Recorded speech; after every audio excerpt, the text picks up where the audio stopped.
I'm here today with Bantu. Thank you very much for making the time to have an interview with me. Thank you.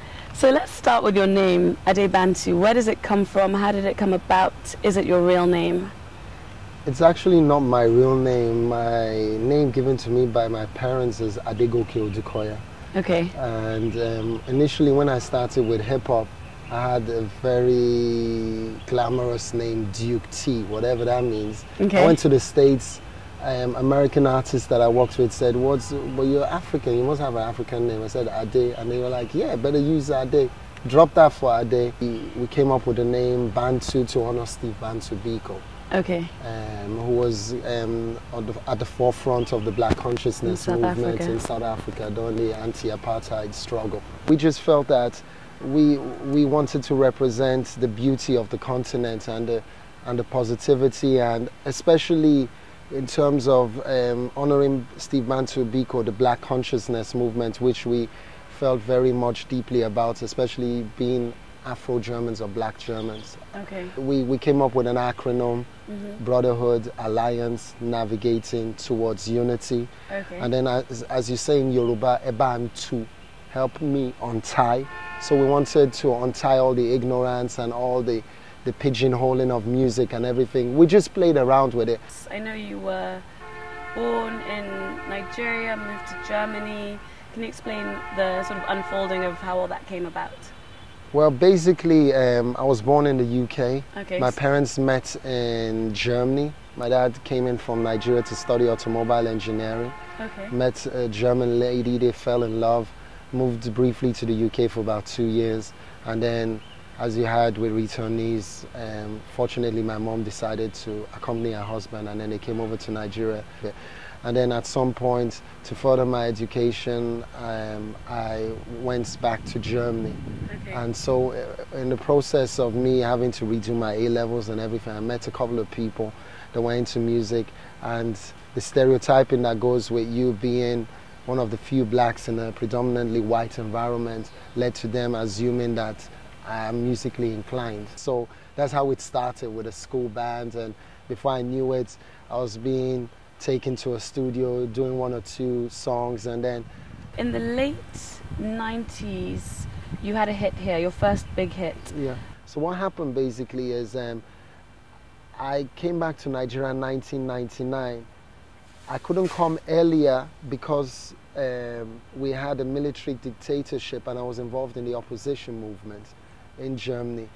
So I just couldn't make it to Nigeria, and I knew I was blacklisted anyway. So after Abacha passed away, I could actually, for the first time in years, come back to my country. We were so much craving to come back home. We shot a video and did a song in Zobu.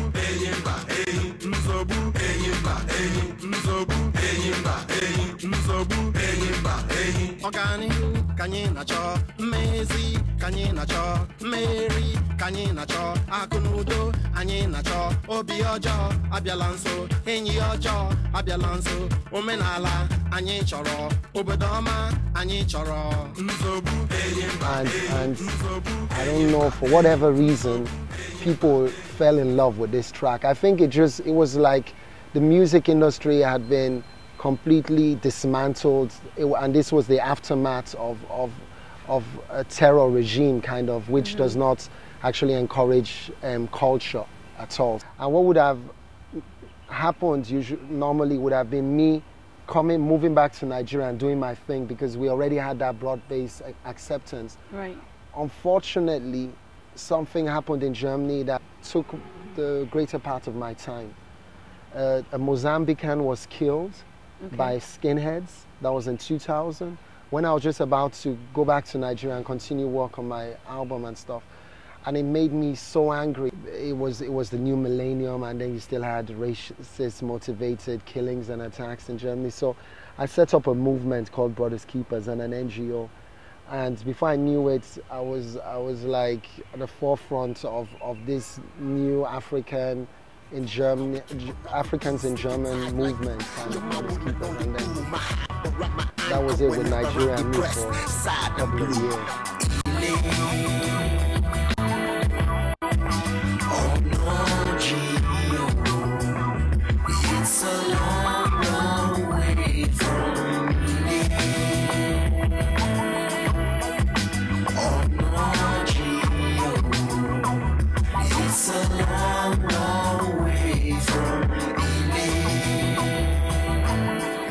Well, I can say you definitely accomplished a lot in terms of, being this political activist. I know that in 2007 you accompanied the foreign minister on his first official trip to Africa, and you also consult the government on cultural affairs. How do you think this has contributed to you, to your music? So basically, I'm privileged to actually be in two societies and to stand strong in both societies. Mm-hmm. So it's just the most natural thing to want to bridge the gap. Right. First and foremost, I'm an artist. I'm not a politician. But when you're waiting and no one's doing anything, and you're waiting, you're like, okay, no one wants to scream. Then I jump on the rooftop. Even though I don't have a megaphone, I fold the newspaper and I scream. Okay, so it seems like you're quite rooted in Germany with your music, with all your work. And then at what point did you come home? Well, the thing is, I never really neglected Nigeria. I just took my time with Nigeria, basically. You have to find your footings, because when you go out of this country and you spend some amount of time outside Nigeria, you're open to new concepts and new ideas. Your environment rubs off on you. What I had learned and the knowledge I had gained and the wealth of experience, I needed to bring it back home in some form. For me, whenever I felt like maybe Nigeria is not the right thing, something happened. Mm-hmm. Something positive, like I won 2 Kora Awards in 2005 for an album that I did with Adewale Ayuba, where my friends were laughing and they were like, how can you record with a Fuji artist? And